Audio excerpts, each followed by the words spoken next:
ঘর হতে পা বাড়িয়ে ভূগোলের সীমা ছাড়িয়ে কত প্রিয়জন হয় পরবাসী। সেই সব প্রিয়জন কে কোথায় আছে কেমন, চলো না একটু খোঁজ নিয়ে আসি। কিছু সুখ কিছু কথা, কিছু হাসি কিছু ব্যথা, কিছু জানা কিছু অজানার সন্ধানে বেঁধে নেই তার প্রবাস মেলার মমতার বন্ধনে। প্রবাস মেলা।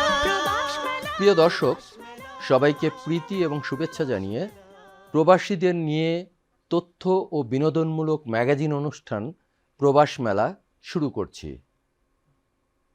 প্রবাসীদের সুখ দুঃখ, আনন্দ বেদনা, সাফল্য ব্যর্থতা, এমনকি নতুন যারা বিদেশে যাচ্ছেন তাদের জন্য কিছু তথ্য উপাত্ত এই অনুষ্ঠানের মূল উপজীব্য।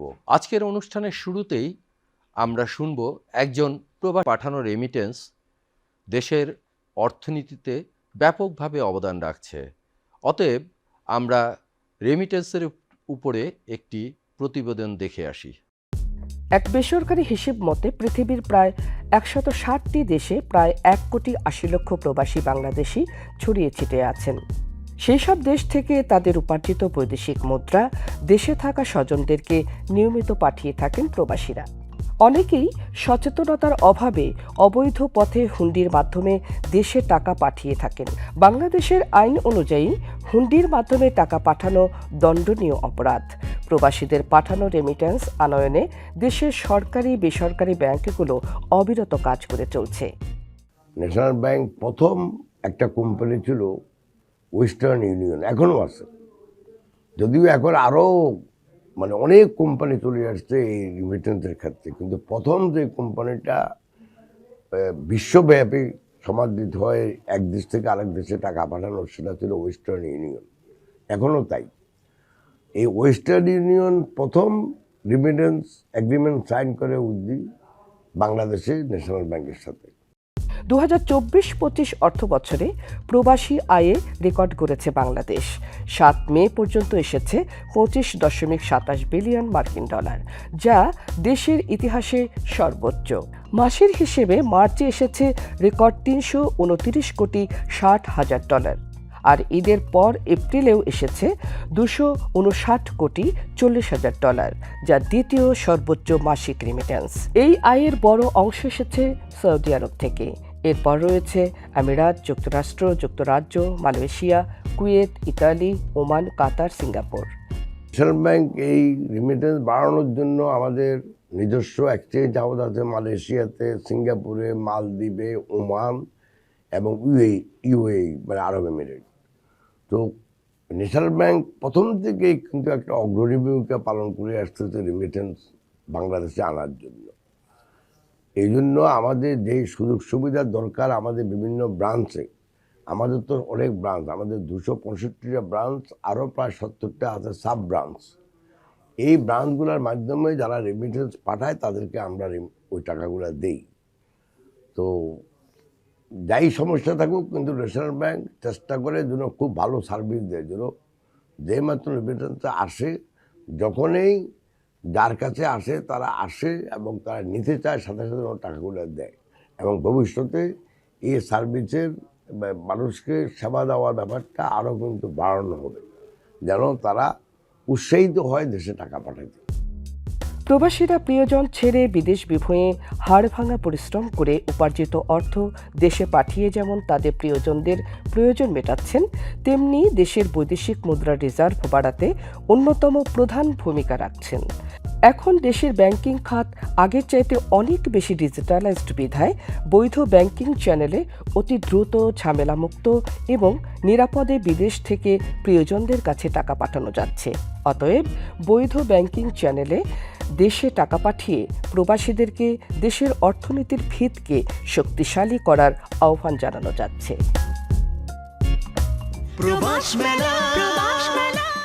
প্রিয় দর্শক, প্রবাস মেলা অনুষ্ঠানটি প্রবাসীদের নিয়ে এবং প্রবাসীদের উদ্দেশ্যে করা হয়। সেহেতু আমাদের স্টুডিওতে দুজন প্রবাসীকে আমরা আমন্ত্রণ জানিয়েছি। আমার ডাইনে আছেন শামিমা আক্তার, রুবি হাসান। উনি থাকেন প্যারিস, ফ্রান্সে। দীর্ঘ সময় সেখানে উনি সাংবাদিকতা এবং মানবাধিকার নিয়ে কাজ করে যাচ্ছেন। আর তার ডাইনে আছেন সুদূর গ্রিস প্রবাসী উনি জিএম মোখলেসুর রহমান। উনিও একজন কমিউনিটি ব্যক্তিত্ব এবং ওখানে দীর্ঘকাল ধরে বসবাস করছেন। আমরা আসুন তাদের সঙ্গে একটু আলাপচারিতায় মেতে উঠি। রুবি হাসান, আপনি প্যারিসে কত বছর ধরে বসবাস করছেন? আমি দীর্ঘ 24 বছর ধরে ফ্রান্সের প্যারিসে বসবাস করছি। আপনি ওখানে কি পেশায় নিয়োজিত আছেন? ওখানে আমার বিজনেস আছে, তারপরে আমি একজন মানবাধিকার কর্মী, কমিউনিটির ব্যক্তিত্ব, এবং আমি লেখক। আপনি কি ওখানে পরিবার নিয়েই আছেন? হ্যাঁ, জি, পরিবার নিয়ে আছি। আচ্ছা, আমরা আবারও আসছি আপনার কাছে। আমরা জিএম মোখলেসুর রহমান, আপনার কাছে জানতে চাচ্ছি কত বছর ধরে গ্রিসে বসবাস করছেন? আমি গ্রিসে 28 বছর যাবৎ অবস্থান করছি। আপনি কি ওখানে পরিবার নিয়ে থাকেন না একাই থাকেন? আমি পরিবার নিয়ে থাকি। কি পরিমাণ প্রবাসী ওখানে আমাদের বাংলাদেশি বসবাস করেন? গ্রিসের অর্থনৈতিক অবস্থা এখন অনেকটা সচ্ছল বলা চলে। বিগত দিনে ইউরোপের মধ্যে একটি ভঙ্গুর দেশ বলা হতো গ্রিসকে। এখন আলহামদুলিল্লাহ অনেকটা সচ্ছল। আমরা প্রবাসীরাও যথেষ্ট ভালো আছি গ্রিসে। আনুমানিক কি পরিমাণ বাংলাদেশি সেখানে বসবাস আমরা করছেন? 30 থেকে 35 হাজার লোক বৈধভাবে অবস্থান করছি গ্রিসে, বসবাস সব করছি। মিলিয়ে? আর অবৈধভাবে 12 থেকে 15 হাজার লোক বসবাস করছে গ্রিসে। এরা কি ভবিষ্যতে কাগজ পাবে না তাদেরকে গ্রিস এমন একটা দেশ, আপনার ক্রমান্বয়ে একটা সিস্টেম হচ্ছে 3 বছর যারা গ্রিসে আছে তাদের কোনো রকম ডকুমেন্টস আছে গ্রিসে, যে ইন করছে অথবা সরকারি বাস কার্ড হোক বা সরকারের কোনো মেডিকেল সার্টিফিকেট, এরকম যাই থাকুক না কেন, 3 বছর অথবা 5 বছর গ্রিসে অবস্থান করলে আপনি বৈধ হওয়ার একটা সুযোগ আছে। রুবি হাসানের কাছে আবার একটু কথা জেনে নিই। প্যারিসে কি পরিমাণ প্রবাসী বাংলাদেশি বসবাস করেন, মানে আমাদের বাংলাদেশের মানুষ? 80,000-এর মতো। এর মধ্যে নিশ্চয়ই কিছু মানুষ আছে যাদের এখনো কাগজপত্রবিহীন। 50,000 তারা বৈধ রেসিডেন্ট পারমিট নিয়ে আছেন, আর 40,000-এর মতো আনুমানিক অ্যাপ্রক্সিমেটলি আছেন যাদের ওরাও আছে কোনো না কোনোভাবে পেপারস একটা নিয়ে, কিন্তু ওরা মানে ফ্রান্সের বাহিরে বা কোথাও ট্রাভেল করতে পারবে না, ওখানে কোনো না কোনো সুযোগ নিয়ে আছেন, কিন্তু পার্মানেন্ট রেসিডেন্ট কার্ড এখনও হয়তো অনেকের প্রসেসিং বা অনেকের হয় নাই, প্রসেসিং আছে এরকম। অদূর ভবিষ্যতে কি তাদের কাগজপত্র হওয়ার সম্ভাবনা থাকে ওই দেশের আইন অনুযায়ী? ওই দেশের আইন অনুসারে যদি তারা নিয়ম মেনে চলেন কোনো না কোনোভাবে বৈধতা পাবেনি, এটা শিওর, যদি তারা কোনো রকমের ক্রাইমের সাথে জড়িত না হয়। আপনারা যারা বাংলাদেশি প্যারিসে অথবা ফ্রান্সের সর্বত্র বসবাস করছেন, তুলুজ, ফ্রান্স, প্যারিস, এদের সবচেয়ে মানে জনপ্রিয় পেশা কি?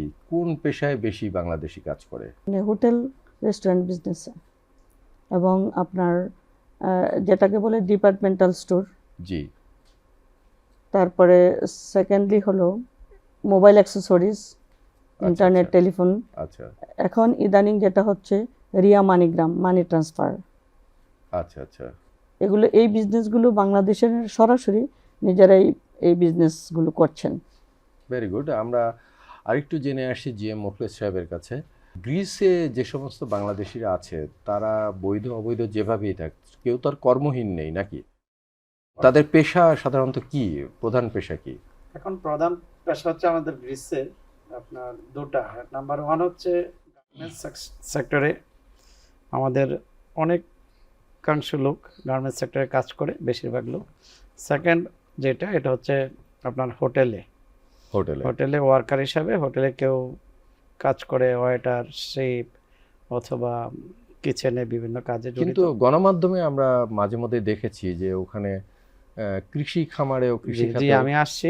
আমাদের অ্যাথেন্স থেকে 300 কিলোমিটার দূর, 200 কিলোমিটার দূর, 500 কিলোমিটার দূর, 700 কিলোমিটার দূর, বিশেষ করে নয়া মানলতা, সেলুনিকি, স্পার্থি, তারপরে পাত্রা, এইসব এলাকায় কৃষি প্রধান শহরগুলিতে আমাদের বাংলাদেশিদের অবস্থান খুবই ভালো।